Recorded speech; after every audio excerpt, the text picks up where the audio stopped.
જય શ્રી કૃષ્ણ, રાધે રાધે, જય દ્વારકાધીશ, હર હર મહાદેવ. મિત્રો, સ્વાગત છે તમારું મારા નવા બ્લોગમાં. મિત્રો, 10 વાગવામાં 10 મિનિટ બાકી છે. તમે બધાને ગુડ મોર્નિંગ. ને કેમ છો તમે બધા? મજામાં? બધા મજામાં રહ્યો. દ્વારકાધીશ બધાને સાજા સારા રાખે ને મસ્ત રાખે. તો મિત્રો, ચેનલ પર ન હોય તો સબસ્ક્રાઈબ કરજો, વિડીયો સારો લાગે તો લાઈક કરજો, શેર કરજો. તો મિત્રો, નાહી ધોઈને એકદમ ફ્રેશ, કપડાં પણ ધોઈ નાખ્યા, વાસણ પણ ઘસી નાખ્યા. હવે જમવાનું બનાવવાનું છે, પણ મમ્મીજી બનાવશે. હું શાકભાજી એવું બધું કાપી આપું. મિત્રો, આદુ લસણ ને લીલા મરચાં વાટી કાઢું મસ્ત, અને પછી બધું તૈયાર કરી દઉં. મમ્મીજી બનાવશે. જીરું, લસણ, લીલા મરચાં અને આદુ.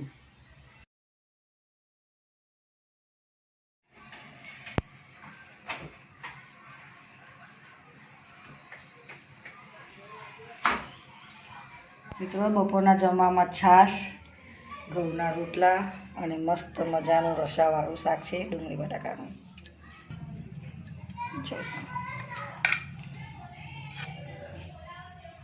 બપોરનું જમવાનું અમારું રેડી.